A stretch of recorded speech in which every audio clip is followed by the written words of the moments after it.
ఆవిడ మా చుట్టూ ఎంత బంధు బలగం ఉన్నా కానీ అన్ని వ్యర్థమే. కష్ట బరుವಾಗ, కష్టం వచ్చినప్పుడు, సంకಟ బరుವಾಗ, సమస్య వచ్చినప్పుడు, బరుವಾಗ, శ్రమ వచ్చినప్పుడు, అవమానం వచ్చినప్పుడు ನಾವು ಒಬ್ಬಂಟರಾಗಿರ್ತೀವಿ. మేము ఒంటరిగానే ఉండిపోతాం. ಆದ್ರೆ ಒಂದು ಮಾತಾಡುತ್ತಾ ಇದ್ದನು, కానీ ఒక మాట మాట్లాడాడు. ಆತನು ನಂಬಿಗಸ್ತನಾಗಿದ್ದಾನೆ. పిలిచిన వాడు నమ్మదగిన వాడు. ಆತನು ನಂಬಿಗಸ್ತನಾಗಿದ್ದಾನೆ. పిలిచిన వాడు నమ్మదగిన వాడు. ಆತನು ಯಾವಾಗಲೂ ಕೂಡ ನಮ್ಮ ಜೊತೆ ಇರುವ ದೇವರಾಗಿದ್ದಾನೆ. ఆయన ఎల్లప్పుడూ కూడా ఆయన మనతో ఉండువాడంటున్నాడు. ನಮ್ಮನ್ನು ಬಿಡುವ ದೇವರಲ್ಲ, మనల్ని విడిచిపెట్టే దేవుడు కాదు. ಬೈಬಲ್ ಮಾತಾಡುತ್ತಾ ಇದೆ. బైబిల్ మాట్లాడుతుంది, ತಾಯಿ ತನ್ನ ಮಕ್ಕಳನ್ನು ಮರಿಬಹುದು, ನೋಡು ನಾನು ಎಂದಿಗೂ ನನ್ನನ್ನು ಮರಿಲಿಕ್ಕೆ ಆಗುತ್ತಾ ಇಲ್ಲ. కన్న తల్లి తన బిడ్డను మరుచును కానీ నేను నిన్ను మరువను అంటున్నాడు. ಯಾರು ನಿನ್ನ ಕೈ ಬಿಟ್ಟಿದ್ರು ಕೂಡ ನಾನು ಬಿಡೋದಿಲ್ಲ.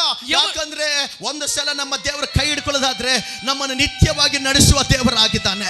ఎవరు నిన్ను చేయి విడిచినా నేను నిన్ను విడిచిపెట్టే వాడను కాదు. ఒక్కసారి మన దేవుడు చేయి పట్టుకున్నట్లయితే ఆయన చివరి వరకు నడిపించు వాడంటున్నాడు. 11 జನ మಕ್ಕಳು, 11 మంది పిల్లలు. ನಮ್ಮನ್ನು ಯಾವ ತರ ಬೆಳೆಸಬೇಕು ಏನಿಲ್ಲ, మమ్మల్ని ఏ రీతిగా పెంచాలో తనకు తెలియదు.